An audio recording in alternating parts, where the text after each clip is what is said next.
Hi, I'm Adam Heckman. Welcome to Big Shoulders. This is the show where we get advice from Chicago's leaders in the civic technology and in the data space. And to kick things off, we have one of the emerging luminaries in this space. She recognized early on that one of the best drivers of achieving and sustaining social impact is just good old-fashioned capitalism. So with us today is Amanda Britt, the CEO of the social impact incubator, Panzanzee. Welcome. Hey Adam, it's great to be here. It's great to have you. Thanks for having me. Tell us a little bit about Panzanzee. Panzanzee, well, we are a social impact coworking space, incubator, and entrepreneur community based here in Chicago. Our mission is to create a pipeline of national fundable companies that make scalable impact. And we focus on startups. So we work with entrepreneurs and their startups in their early launch and growth phases that help them get the tools they need to grow their businesses that they wouldn't find on their own or outside of a network pulled together. So you mentioned fundable. That's interesting, and I assume that that's part of what it means to be a social impact incubator. Tell us, what does that mean to be a social impact incubator? Yeah, there are two loaded terms in that question, and I'd love to break those down for you. Please. The first is social impact, and the second is incubator. Social impact is a new and emerging field that is blending what is traditionally separated as for-profit and non-profit into one. It's saying that to solve some of our toughest social challenges today, like the environment, poverty, education challenges, healthcare, food and nutrition, the list goes on, we need sustainable business model solutions to address them. Some of those can be nonprofits that have earned income streams that don't just rely on donor dollars.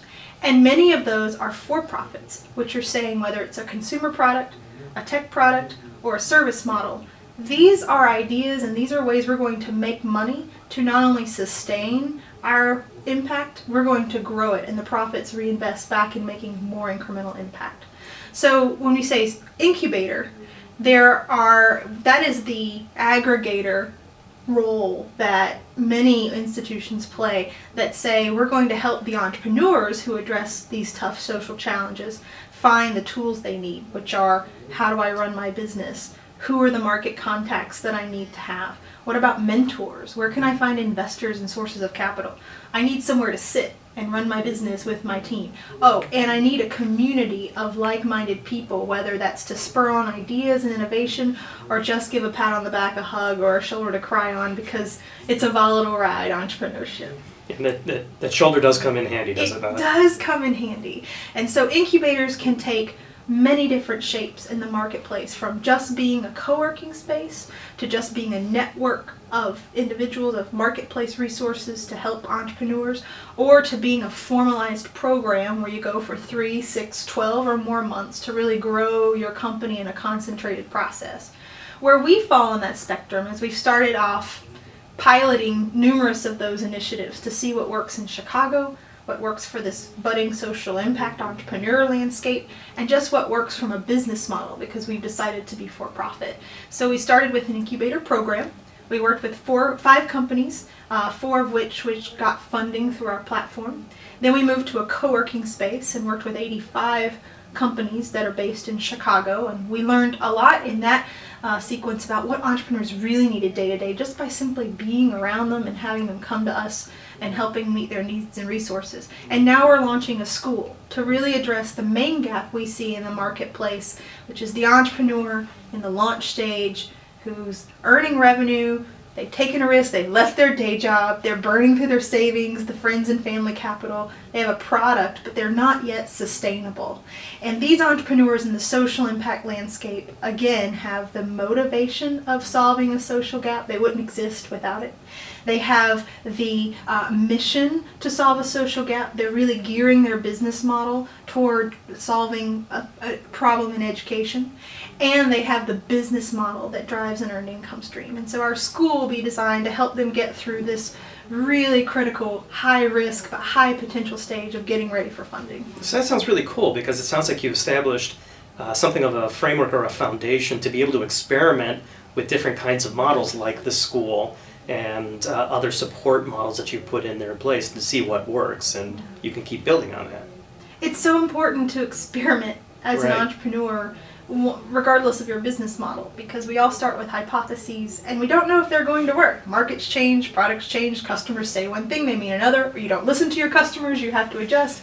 We all do it. So we as an incubator wanted to do the very same things we were inviting our entrepreneurs to do, and that's to submit ourselves to the for-profit business model and marketplace indicators and a process of discovering what actually works for our entrepreneurs. That's interesting, and that's why they call it a hypothesis, otherwise it would be a fact. Well, right, and Panzanzee, the name itself came from just that thinking. Tell me about that. A lot of people ask, why Panzanzee? When I was 3 years old, I couldn't say the word chimpanzee. I said Chimpanzee, like the primate. the primate, Yeah. the curious, fun chimp we all know. Curious and fun. Okay. Yes, and I said the word Panzanzee.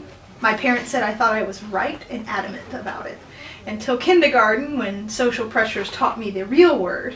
And we thought, how true is that entrepreneurs start, we know we're right, and we risk all to embark on a process of discovering the right answer. But it takes time to get there, and that's the Panzanzee before you get the chimpanzee answer. That's awesome. That is a great way to honor the way you learned that space. And That's it also great. suggests our culture is fun and playful, which we try to be. Well, let's talk about that culture for a minute. You had mentioned the social entrepreneurship space. What does that look like specifically in Chicago? We're really fortunate in Chicago to have a real surge of entrepreneurship activity in the last 3 years, led by the tech wave in Chicago. And social entrepreneurship has really benefited from that, particularly because there are co-working spaces, there are accelerator and incubator programs, there is a lot of funding going toward tech entrepreneurship, and the tech model and the tech tools can be very scalably and quickly applied to our social challenges.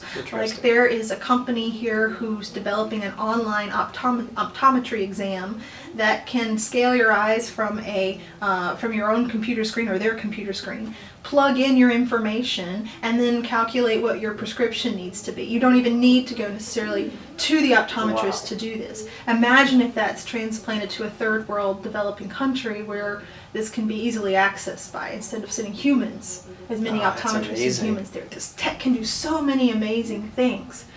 Also in Chicago, there are consumer product and service sector companies that are embarking in the social impact space. One of my favorites is called Better Bag, and they've been members with us for 1.5 years. And they're a compostable plastic bag that decomposes in a composting facility in less than 180 days. And Chicago, San Francisco, and now this week California have banned the plastic bag, and now paper or another plastic solution will be required for all retail bagging options. And here they have one that decomposes in 180 days as opposed to sitting in a landfill almost forever. For, yes, thousands and thousands of years. So what That's a remarkable option.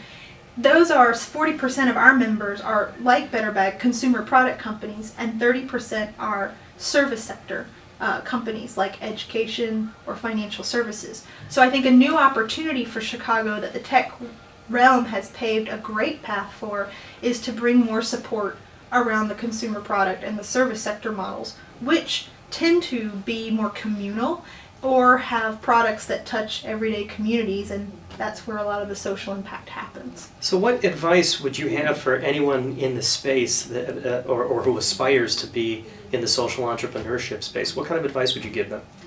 I don't think there's one single path to make a social impact. And I think, and I know that you can make a social impact regardless of what your day job is.